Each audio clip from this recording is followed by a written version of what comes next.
Hi, and welcome to the best football podcast in Northern Ireland, perhaps even the best in the entire world if we were to say so ourselves. Broadcast from the great city of Belfast, I'm Lee. And I'm Adam. And this is the Adam and Lee Show. We've got a hell of a programme lined up for you. We'll be talking about Mohammed Salah. Turns out he's not just a prolific goal scorer, as if that wasn't enough, but he's also a philanthropist. Yeah, and we'll also be speaking about Celtic, who lost their 69-match unbeaten run away to Hearts on Sunday. Not only this, but we'll also be talking ad nauseum about the Man City question. Can anybody stop them? How are they this good? And are they the best ever? Stay tuned. Okay, let's get it started. We're going to start off with Mohammed Salah. He's already scored 14 goals this season. He's on track for at least 20, I'd say. I would say 25 at least. I think he's the favourite for the Golden Boot. He is, unless Kane or Lukaku or someone obviously starts scoring against lesser teams, and hat-tricks and getting 2 or 3 goals every match, that kind of thing. And I'm glad you raised that, because what I noticed about Salah and what really shows him off as such an amazing feat so far this season is because at the start of the season, all your Gary Nevilles and Jimmy Carragher's and Henry's, all the pundits were saying that the big debate was that the player who's going to win the Golden Boot is going to be either Kane or Lukaku, possibly Aguero or Morata. Yes. And this guy, Salah, has came out of nowhere. And he has no right to, really. Not really, no. I mean, as a winger, you should not be leading all those strikers in the top scoring chart. It should be impossible, really. Yeah. But he scored from every angle, and he really is beating players, putting in the corner of the net every single time. Every time I watch him, I feel like he's just going to bang it in the net, really. Yeah. He's impressive. He really is. The last player I would have watched like that would have been Suarez. Yeah. Really was, or Van Persie maybe even as well. That kind Persie, of, every strike of the ball was just clean and accurate. Yes. He knew exactly where it was going. He's kind of offering that kind of just reliability, really. Of course. I saw a statistic that Salah is the first Liverpool player at this point in the season to score this amount of goals since Ian Rush. He's a successor. We think of the players that Liverpool have had over the last 25 years. Torres, for example. Even Suarez, yes. Mm-hmm. Even Robbie Fowler. You're going for Michael Owen. Michael Owen. Exactly. Yeah. Was meant to be the next great kind of England. I know he got injured. And he was for a while. He was, and he got injured. So that's he got injured all the time. Yeah. He was. That's what he's called, bench warmer. Bench warmer, yeah. Yeah, what I'll be expecting from Salah is more assists and goals because of the fact that he's a winger. You'd expect assists. You would, but he's got 3. Yeah, he's got 3. At the same time, if he's banging them in, why does he need to assist anyway? Yeah. Goals win games. That's it. That's all that matters. So whenever you look at the other guys who are behind him, first of all, he's put Harry Kane's nose out of joint because Harry Kane will feel like he's the guy who deserves. He feels entitled to the Golden Boot. This is what the past 2 years running, for fuck's sake, He'll feel like it's what he deserves. Absolutely, yeah. And he's on 12 at the minute, whereas Salah's on 2 more. Raheem Sterling's behind him. How do you feel about Raheem Sterling? Raheem Sterling's incredible, and I think of that Man City team, just the way they play and the tactics they have. He's always in the box and he's always free. Yeah, he's going to score a bucket load of goals no matter what. He's only scored 1 more goal than Aguero, but the fact the pair of them are sharing the. And De Bruyne is on about 8 as well over the season, and he's up millions of assists. Jesus is up there as well. David Silva as well. There's a great team. They're just banging. They're just scoring too many goals. The next one you'll like, Romelu Lukaku. How do you feel about him? Playing very well against certain teams. He's not doing well in the big matches, which is what everyone said at the start of the season, that he would struggle against better defences. He is absolutely brilliant at bullying really poor defences in the Premier League. Relegation teams, the West Broms and the Bournemouths like we played in the last week or so. Great at those matches. But he just doesn't have the actual touch. His first touch is too poor, I think, against the really good teams. Which performances come to mind when you think of him playing for Liverpool? Which performances? Well, the Man City one especially, where he gave away 2 goal corners. The Chelsea game as well. He was non-existent. Yeah. And to be fair, he does rely on Pogba. Pogba kind of makes Lukaku a much better player. That's true. Yeah, it's the same way that back in 2015, that Chelsea team that won the league, Fabregas and Costa. Yeah. They were like reading from the same hymn book every game. You need a striker and a midfielder. Mahrez and Vardy, the year Leicester won as well. Mahrez really unlocked everything for Vardy. He really did. And having a guy like Kante in behind him as well, a great passer of the ball, just an all-round great midfielder. Yeah, that's it. That's the argument of having a complete team, right? Which now we'll come back to Liverpool again. I would argue Liverpool, all right, their front four are world class. Sané, Salah, Firmino, Coutinho. No, You could see them playing for Real Madrid and you wouldn't be surprised. they're definitely one of the best teams. They're one of the best. Up front, anyway. At Yeah, the back, but they're not complete. no, They're not a complete team. They have the attack of a top European team, They really and do. the defense of a team who should be finishing 10th in the Premier League. They have Yeovil's defence. Yeah. Dejan Lovren, that guy gives me hemorrhoids Yeah. to look at. Exactly, he's a nightmare. He's not doing the job, is he? Even the way Klopp was just, the other day, that was the one where Klopp got really angry at the interviewer. And Yeah, Klopp the was Everton. like, and he was like, did you think Dejan Lovren pushed your man down? And he was like, you think that? And he got really angry about it. Yeah. He got really defensive, and he's like, Yeah. ha ha ha, I'm German and I'm going to speak like this and be like very, ha ha ha. Yeah, sure, you take that, yes. And he got angry at the press conference as well, didn't he? Yeah, that's the thing. He's very angry at them. I'm guessing that Klopp is under a bit of pressure from I would the say board. so. Yeah. They must not like. To be fair though, they're in the top form. Their budget, I think that's doing pretty well. Yeah. I mean, they haven't won a trophy yet, which is a big thing for Liverpool, obviously. Of course, It should makes be. me As very, it should very be. happy. Yeah. No, I mean, I would say Liverpool will bag fourth. I'd say they'll get fourth. You think so? ahead I of think so. ahead of Arsenal and Spurs.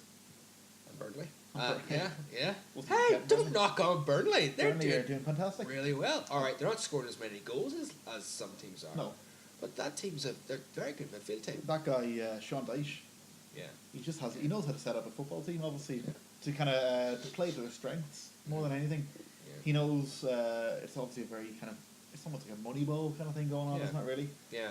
kind of just Yeah. pick particular players ready for certain areas and hope for the best. Imagine if Burnley won the league. It Like next year. I was going to say, Not this year, but imagine if Burnley won the league. you're talking about the second place kind of trophy. That's You were seems talking to about be- second place trophy, unfortunately. Well, we'll come to that later. We'll come to that later. Yeah. But in other news about Mohammed Salah, what's interesting about him, and you'll like this, you'll like hearing about this.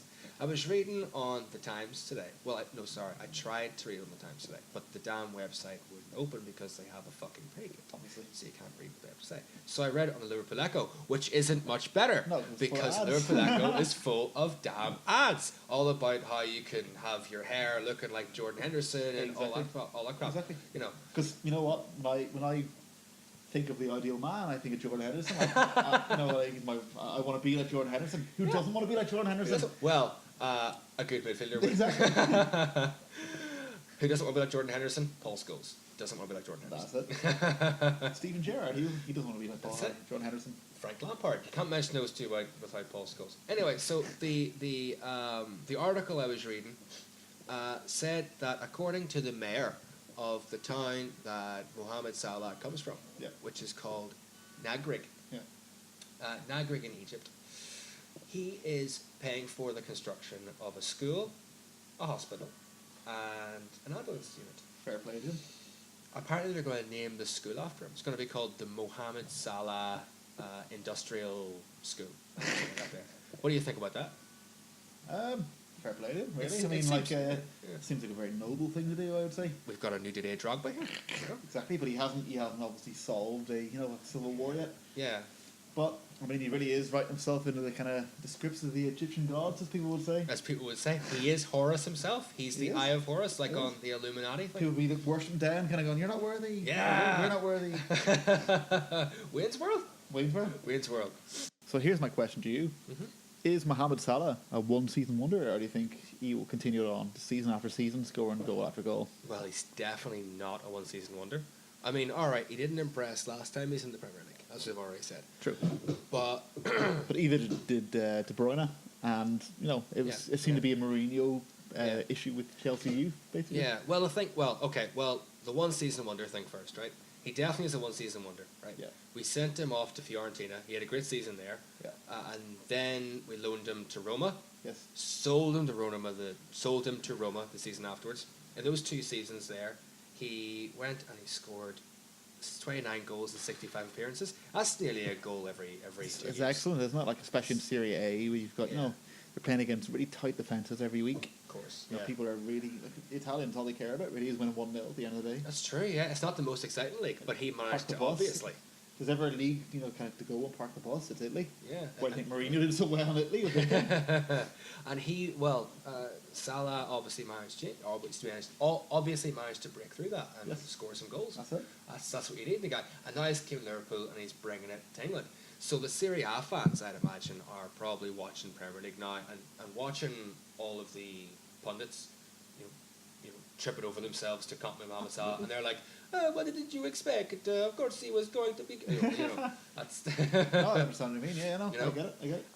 But as for the other question of are Chelsea idiots to go and sell so many of their wonder kids, like Salah and De Bruyne? Could you imagine now if you had De Bruyne and Salah and Lukaku in your books, for example? It would be wonderful. But the thing about it is, alright, that's an easy way to read it.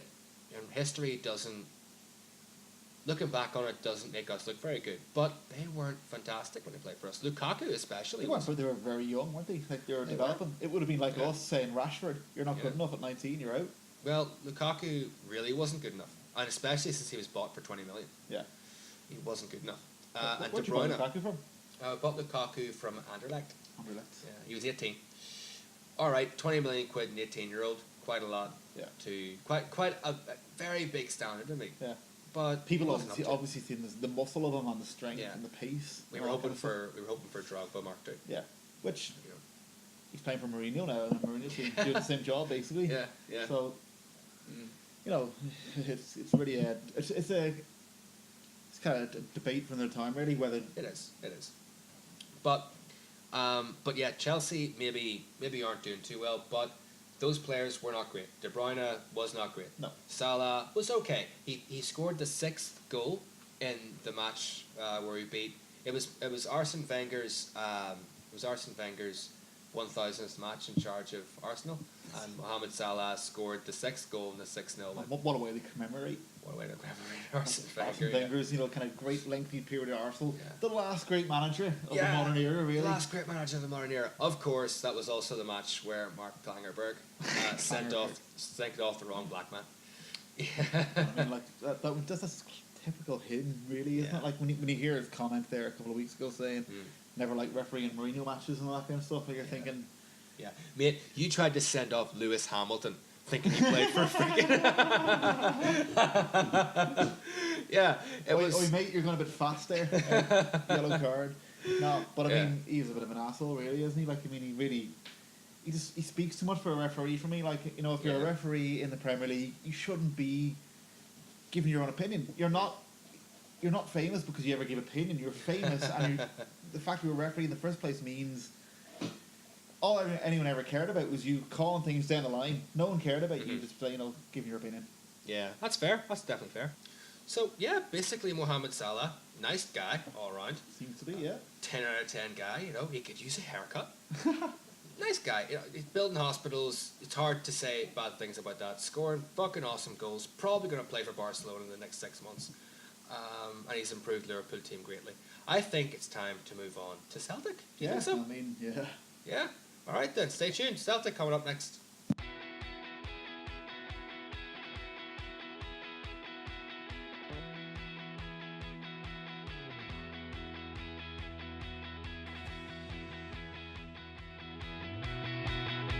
So Celtic, their monumental 69-game domestic unbeaten run came to an end in the weekend.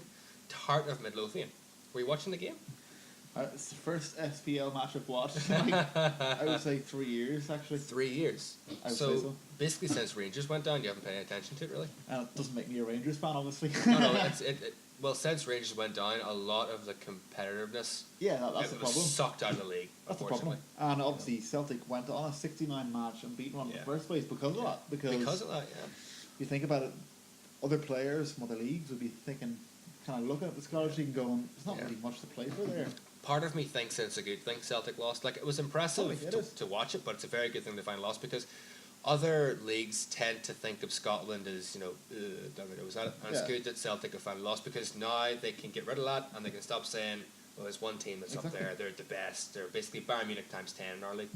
Thank fuck that's over. It's still there, but it's, well, who is it? Aberdeen are only 3 points behind them. There's more of a title race. There's a title race on in Scotland. I mean, there's a title race in Scotland. There isn't a title race in England. That's the first time that's happened in a long time. Yeah. First time that's been the case. Yeah, but I can hardly see the masses switching over to watching SPL anytime soon. Yeah, but it's good to have it. It is very interesting that. Yeah, but it was just great to see that Celtic could go and get beaten somewhere. Yeah. Did you see Harry Cochrane's goal? Yeah, the 16-year-old fella. What a gamble to put someone his age on and to say, you know what, you go out against the best team in the league, battle him, and he did it. Did you see all the Hearts fans going over to him and grabbing him? Oh yeah, because can you imagine being 16 years old and going against Celtic in Scotland? Yeah, and basically being the man who brought their win streak to an end. It's unreal. I mean, the boys in Scotland are saying this could be like the start of a new golden generation for Scottish football. They're jumping the gun a little bit. What? But they're going to start regularly finishing third now instead of fifth? Is that what's going to happen? Yeah, they're going to win the World Cup probably. Over my dead body. And the thing about it is, it's Hearts were maybe one of the last teams you would have expected to do it, because up until they beat Dundee 2-0 a few weeks ago, 2 weeks ago, they weren't looking that good. They weren't looking that good, to be honest. They were struggling near like the middle to bottom end of the table. But it's good it's finally came to an end. Now you've got boys like Scott Sinclair and Dembele here in the Scottish League now. Now, they're obviously guys who played in Europe and played, well, in Scott Sinclair's case, played in the Premier League as well. Yeah. And he seems to have found himself quite happy at Celtic. Do you think that's maybe him finding his level? Or do you think he's just playing for a fantastic team and he's part of that? Well, I think you have to look at the last guy who left Celtic who I really noticed and went to the Premier League was Wanyama. Mm-hmm.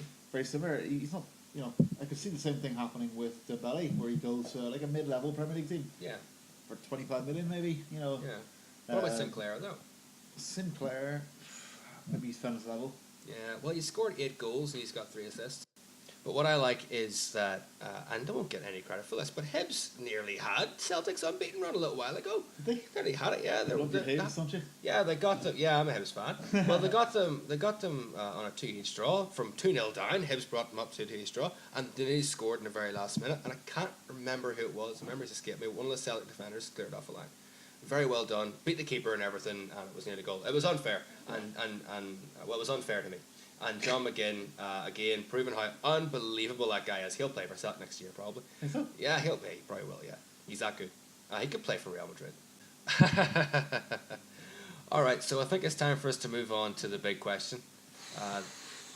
Deflating, isn't it, really? A bit deflating. Because it reminds you of just how one-sided the Premier League has been this season. But, it's time for the Man City question. Unfortunately, it's time for the Man City question. We'll be back in 1 minute with our input on Manchester City.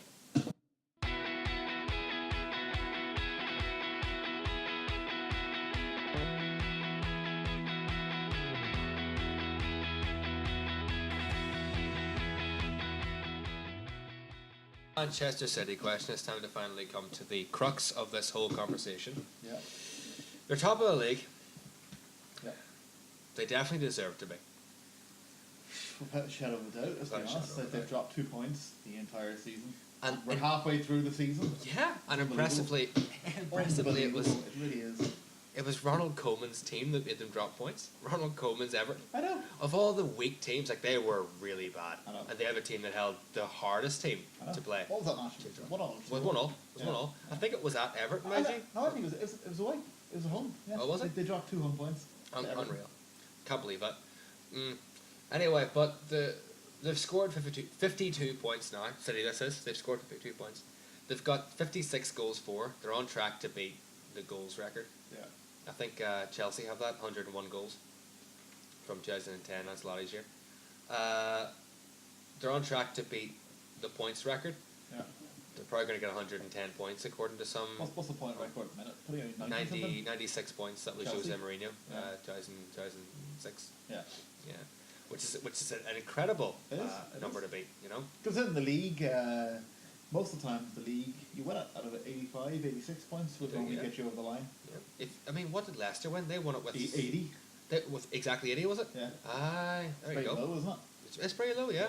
I think wasn't Ancelotti's Chelsea as well? Wasn't it quite low? Quite low. Was Fergie won out a few years as well. That's like, true. You know, like high 70s, early 80 kind of points. I remember Arsenal in '98. They won on like 70, 78, 79. They made a great comeback against They United, did. didn't they? Yeah. That's another thing that I heard Gary Neville point out before the United City match, that the Manchester United team in 1998, they were 13 points clear in like March. Yeah. And they managed to throw it away because Kasper Schmeichel got injured, Ryan Giggs got injured. You mean Peter? Eh? Kasper? Sorry, Peter Schmeichel. Peter Schmeichel got injured. Yeah. Ryan Giggs, Roy Keane, big players like that got injured. I think Solskjaer as well. Yeah. All got injured and they ended up throwing away their massive lead, and Arsenal walked away with the title. It does happen from time to time, but this season Man City are so good. Mm-hmm. I just can't see them losing 4 matches between now and May. Yeah. Man United or Chelsea winning every match. That's what needs to happen, basically. Big Sam. Big Sam will have them. Sam. Big Sam will have them. The thing is, Man City will probably lose a couple of matches between now and the end of the season. It's very likely. They're going to slip up somewhere. Yeah. I hope they don't go unbeaten. If they go unbeaten, score the most goals, score the most points, and just fucking win everything. Do a treble. Yes. Which they could do as well. I hope not. We'll be sitting looking back on this season thinking, well, that was a season to be forgotten about if you weren't a Man City fan. I know. But you can't, because they're so fucking good. I know. But the question is, are they the greatest team of all time? If they only win the league with all these records, does that put them in the upper echelons of football? I think so. Well, it definitely puts them up there. Like, but is it English football or kind of European football that puts them in? I think they have to win the Champions League to be considered up there with the Barcelonas and that kind of thing. Well, Leicester haven't won the Champions League, but you would still say that Leicester team that won a few years ago was a miracle. It was a great team. It was a miraculous. They were never going to the Champions League though. It was a miracle, but they were never going to go. Yeah, no, that's fair enough. But it's still. What I'm saying is, this Man City team, if they win the Champions League,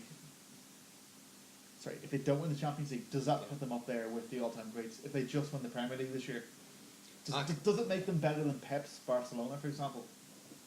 No, it doesn't. Well, for a start, the quality of players isn't as good. No, that's the problem. They don't have a Messi to start with. You can't compare the City team to that Barca team for that simple fact that they had Messi and Xavi and Iniesta and Piqué and Puyol. David Villa at its best. Yeah. You know, that separates them. Yeah. But I think that's where you can dichotomize City domestically from City European. I could see them win the Champions League as well. I could definitely see them win the Champions League. I mean, who is better in Europe than Man City right now?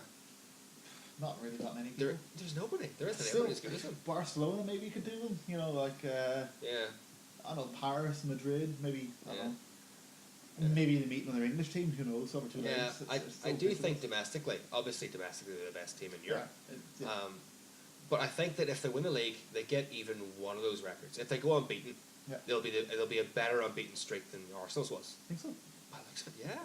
I mean, that Arsenal team was serious. They were, but they played very defensively. Did they? All I ever remember is them cutting teams open, left, right, and centre. They did, but towards the end of the season, they were just getting draws mostly. Yeah, and they got knocked out of all the big cups like quite early on. That's true. I remember Chelsea knocking out of the Champions League that year. That's right. Yeah. I remember United beat them in the FA Cup semi-final. And they went out to someone silly in the League Cup, didn't they? I can't remember that far away, but they were in the contention for the treble. They were unbeaten. They were about to do like an unbeaten treble kind of thing. Yeah. And they bottled the Champions League and the FA Cup.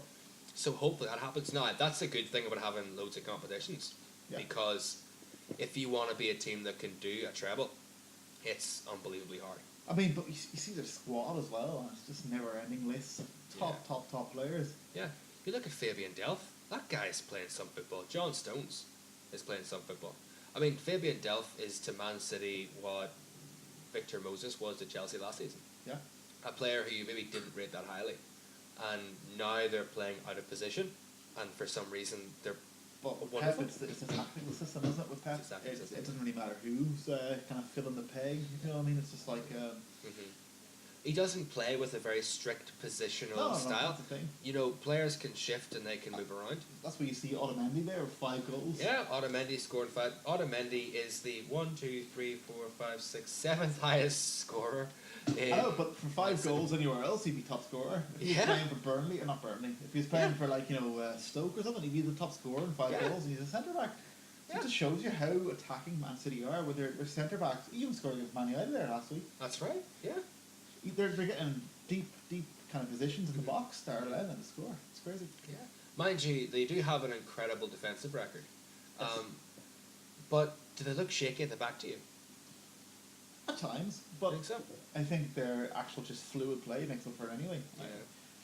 I feel like no matter what Man City, and they do have the joint best defensive record in the Premier League with Jose Mourinho. Yeah. Yeah. Of all people. That's saying something. Exactly. The thing is, if you attack that much, you don't need to defend. Not really, no. I mean, if someone scores 3, Man City will probably score 7 in that match, do you know what I mean? That's exactly it. That's exactly it. Which is why I can see now why Mourinho probably tried to park the bus a bit the match last week. Yes. He probably thought, let's park the bus and keep it tight, otherwise we'll lose 4 or 5-0. Yeah. Which could have happened. Exactly, home at Old Trafford, you couldn't have that. You're watching that match, and City were playing some of the most beautiful, wonderful football you'll ever see. And the goals they were scoring just Were terrible. They were scrappy. They were scrappy goals. Lukaku again. Oh yeah, Lukaku's fault. Lukaku. Yeah, yeah. Don't know if he can put it all at his doorstep. No. I think that the fact you're missing Pogba again had a lot to do with it. Pogba's always been between us. But the thing is, Pogba's missing for he's missing for that match. He's missing for the Chelsea match, you know. Yeah. And it makes whenever Pogba's not there, the Manchester United midfield is dragged down like 4 or 5 pegs.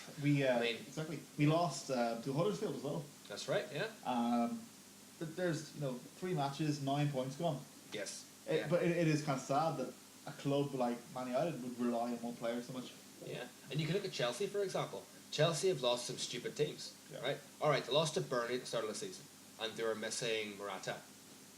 No, they're missing Hazard. Sorry, they're missing Hazard. Yeah. And you said, all right, they're missing Hazard. They're not themselves. But then they lost to Crystal Palace and lost to West Ham, and they're playing their full squad there. Yeah. All right, there's no excuse for that. Yeah.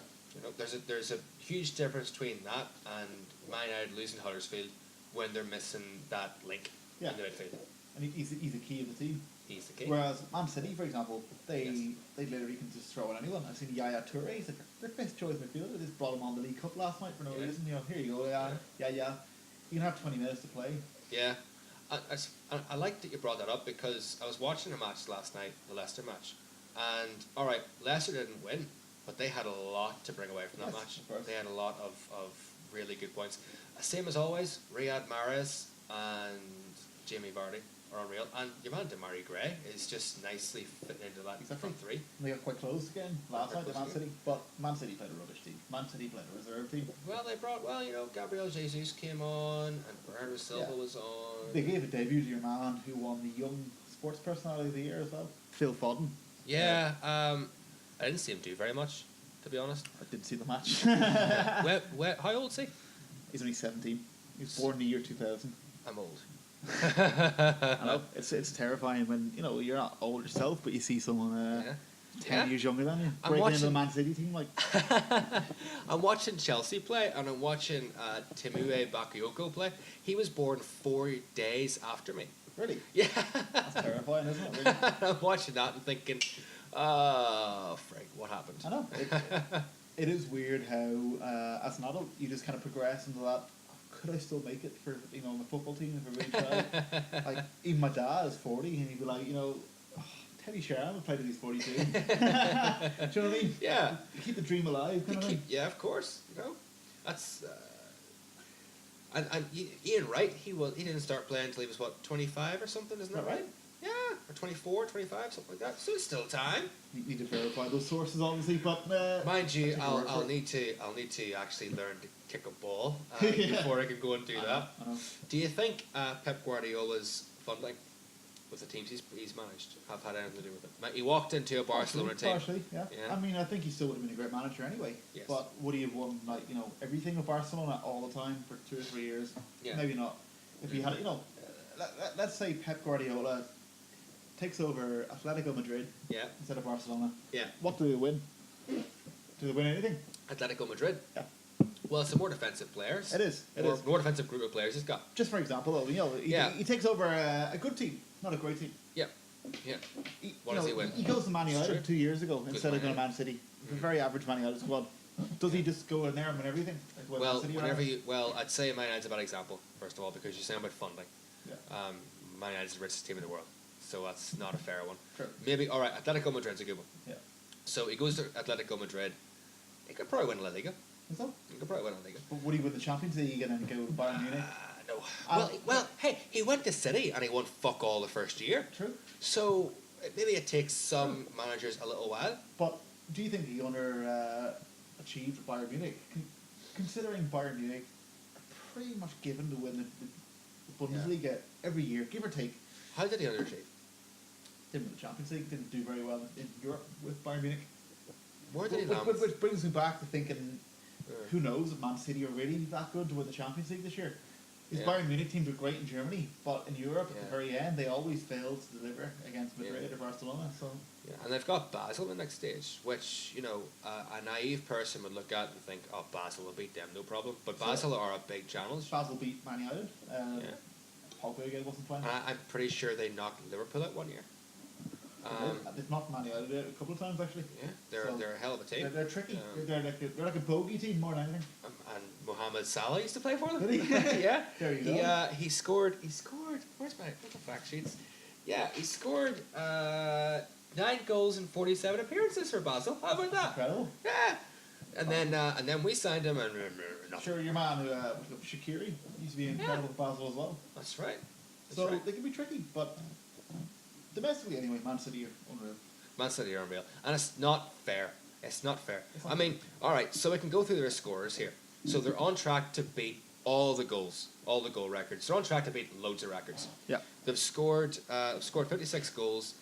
Raheem Sterling's the top scorer, which is a guy you wouldn't have expected to see, especially after last season. He wasn't. No. He was good, but he wasn't that good last season. And 3 assists there. Yeah. Sergio Aguero, 13 goals. Playing very well. Yeah, still has it. And the thing is, he doesn't even play any match. He didn't even play the match against Man United. It's true. He was on the bench. Mm-hmm. So 13 goals, and I mean, Aguero's not getting any younger these days, I would say. Aguero's probably in his 30s now, is he? I think he is, yeah. Still an incredible player. Still is pretty the best striker in the Premier League. Yeah. For me, anyway, he is. Yeah, and he's the best shooter that Gabriel Jesus could probably have. Of course, yeah. And that guy looks good. He does. He looks very good. And I've seen rumours they're on he's going to extend his contract until 2022 with Man City. That's crazy. I mean, in my mind, it still feels like 2012. How are we talking about 2022? How's this happening? I know. Who's signing a 10-year contract? What a ridiculous thing. I remember a load of years ago there was talk that Steven Gerrard had signed a lifetime contract at Liverpool. Yeah, do you remember that? Did you hear about that as well? Yeah, but it kind of makes sense, doesn't it? It would have made sense. Like, who else would he have worked with? It would have been the same as him getting tenure, really. Yeah. Well, sure, he's working now. He's the youth coach, isn't he? He's youth coach, yeah. Do you know who Chelsea's youth coach is? No.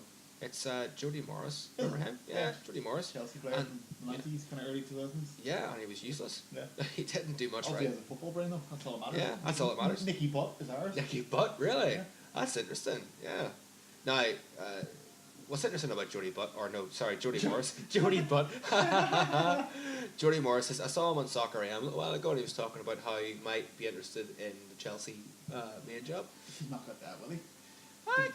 Well, he's doing very well. He's doing very well at the young. See him in a caretaker kind of thing if you sack Conte mid-season or something. Yeah. You can see him getting his last 5 games with Gerrard or something. Yeah. I don't think he'd ever give Jody Morris a full-time Chelsea job. I just don't think he's at that level yet. Yeah, I think he might. He'll take a few promotions first. He won't go straight from youth manager to first team manager like Gareth Southgate did.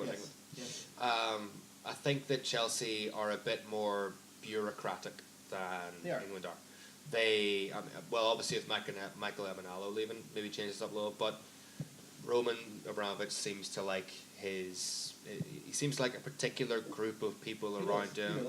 He likes having a guy who'll be the first team manager who he can blame, frankly. Yeah, exactly. He likes having someone he can blame. But I feel like over the years, he's become a bit more stable. As in, 10 years ago, if Conte was third, 14 points behind, no matter what the team, Conte would have been at the door.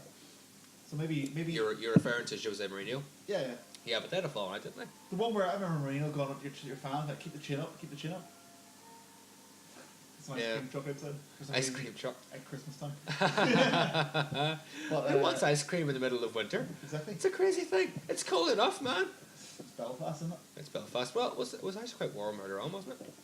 It was. Well, the bus up, it was quite warm. It was quite nice. Yeah, it's quite nice. Anyway. Anyway, so Spurs got completely hammered by City on the weekend. They did. To say they got hammered is actually kind of quite nice. Yeah. I mean, here it is. It was actually embarrassing. Yeah. Watching it. I mean, here it is a week later. I'm still fucking waiting on Spurs showing up to the match. For frick's sake, you know. The City keeper, Ederson, actually scored more passes than Christian Eriksen and Dele Alli did. That's incredible. Surprisingly, isn't it? That's incredible. But that's the way City play, isn't it? That is. Recycling the ball over and over again. Like, just don't lose the ball in the first place. Other teams allow, obviously, the other team to have the ball for a little bit to get like, a breather. Yeah. Man City don't have a breather. They don't have a breather. Now, I was watching the EFL match last night against Leicester City. Watching Claudio Bravo play, there's a massive difference between him and Ederson. Claudio Bravo, there's something missing with that guy. He's not really top of the league standard. No, he's not. And he played for Barcelona beforehand, didn't he? He did.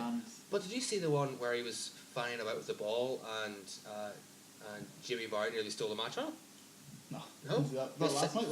He's sitting there fucking around with the ball. He took an extra touch.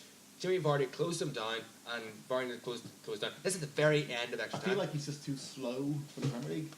Pep bought him last year to be the kind of the footballer, the goalie who had a good first touch, good pass on him. It hasn't worked out. Whereas Ederson looks amazing. Ederson looks like he's going to be top 5, kind of top. Most expensive keeper of all time. Is he? Apparently so. Yeah. Oh, maybe. No, that said it like. I mean, he's very good. He's very good. Now, he's in the top. He's probably the top 5 Premier League keepers already.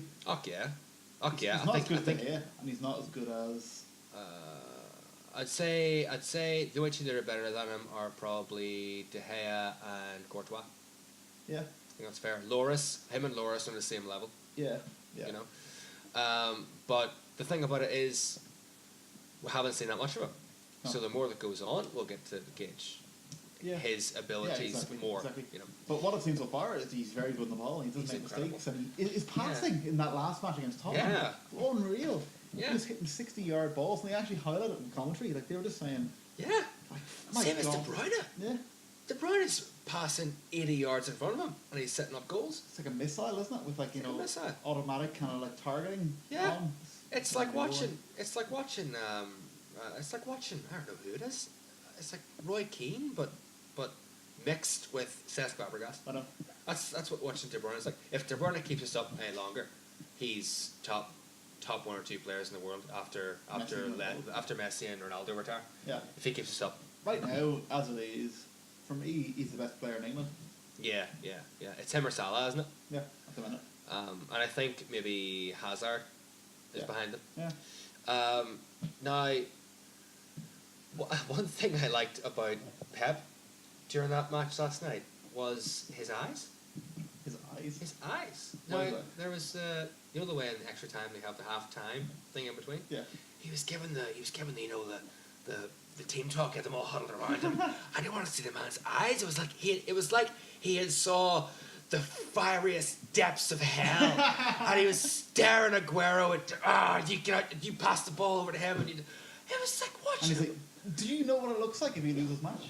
He was demented. Yeah. It was like in The Exorcist, whenever the kid is fucking herself with a crucifix. I was like what Pep Guardiola's eyes were like. Maybe that's why it's so successful. Is the fact that he like drives that in run. A bit like Fergie did. I think of him as like he's like Alex Ferguson, like that. Yeah. He's really, really a tough manager. What he reminds me of is like he's like Steve Jobs of football. In a way. Explain. Well, he's just a perfectionist, isn't he? Like everything he does kind of turns to gold. Yeah. Well, it really is just like kind of like it's almost obsessive, I would say. Pep is. Yeah. Another thing about that is I know the crazy eyes, because I know that Steve Jobs was a bit of a microdoser on some of the old acid, so he might have had some crazy eyes from time to time. But he actually was seeing fucking crazy shit. True. Maybe that's Pep's secret. Maybe he's microdosing. Maybe he's microdosing. Maybe he's a skag addict. Fuck knows. Maybe he's like that scene in Trainspotting where the baby's crawling on the fucking roof. Maybe he's like that. Maybe he sees it all the time because he's like. Hope not. Well, you never know. But basically, How bored are you with City? Very well. The Premier League's over, so it's not enjoyable. The only thing, as a United fan, I'm looking forward to the Champions League now. Yeah, I would say that either Chelsea or United will get to the semi-finals of the Champions League. Depends really if you get past Barcelona. It's true. Barcelona. I think one of them will get there. Always a hard thing to get past. Yeah. Who United have again? I forgot. Sevilla. Not easy either. Not easy. Sevilla can be tricky. Yeah, Especially at home. They're unbeaten at home in like 2 years or something. They were in the group that put you out one year, weren't they?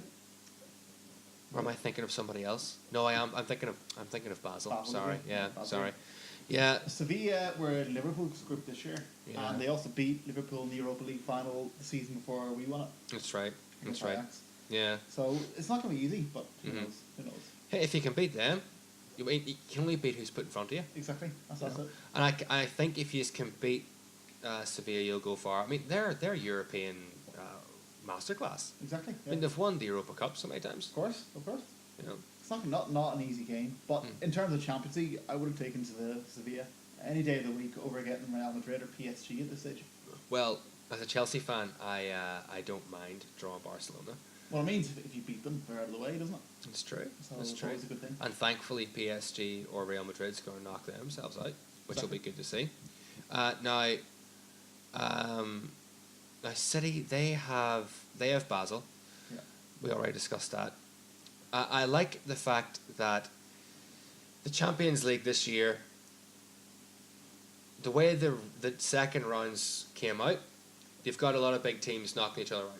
Yep. You've got Juve and Spurs, you've got PSG, and you've got Real Madrid, you've got Chelsea, and you've got Barcelona. So it gives the smaller teams a chance. So there's a chance, perhaps, that a team like a Porto could do it again. Exactly. You know, which makes that interesting. It does. It's really up for grabs, isn't it? Thankfully, yeah. But I mean, so that's where all the excitement for the rest of the season's coming from. The FA Cup and the Champions League, and the World Cup next summer, obviously. But we'll talk about that another time, I guess. Yeah. No, I think that I think the Europa Cup is tied up. For who? Celtic. No, I'm telling you, I think Celtic will win the Europa Cup. Sure, Arsenal. I don't really like Celtic very much, but I think they'll have it. Arsenal or something. I think Celtic are a better team than Arsenal.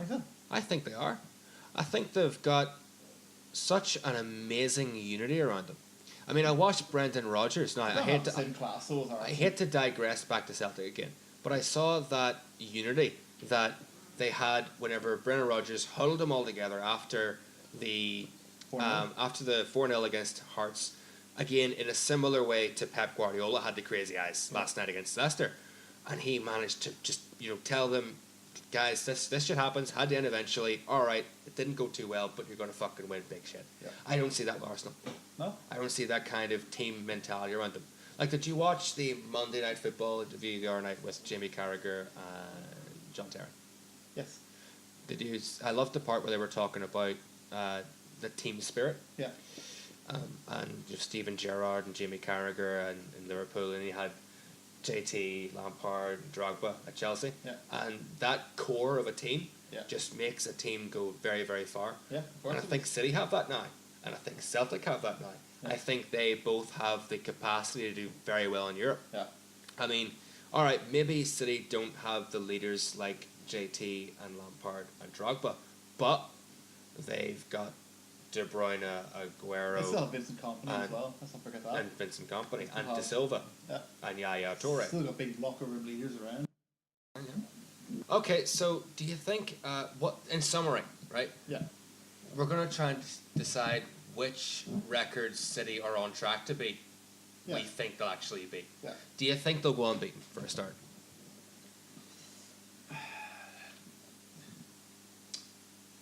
Yes. Do you think so? At this very minute, who's beaten them? I genuinely think Everton will beat them. Everton? I honestly think I think Big Sam, a very good defensive manager like him, I think he might be able to do it. I mean, I think one of the top six will. One of the top six. I'm just going on based on the first half of the season. I'm just saying that if no one could beat them in the first half of the season, I mean, you're probably very likely right that there probably will be a slip up somewhere along the way. But is a slip up still as a draw or is it a loss? No, I mean, will they go unbeaten? Will they lose? What I'm saying is, I can't see them slipping up so much that they actually lose. I can see them dropping the odd, 3 points here and there. No, I can. Maybe towards the end of the season when it's really sewn up and it's 5 games to play, 15 points clear. Yeah. They might lose then when they're their eyes on a different trophy. They're in the semi-final of the Champions League or something. Yeah. And they're focusing on that instead of Will they beat the points record? Will they score 110 points or whatever? Definitely over 100 anyway. Yeah. I think it's quite obvious that they're already on 52. Yeah. So they're on 52. And they've played how many matches?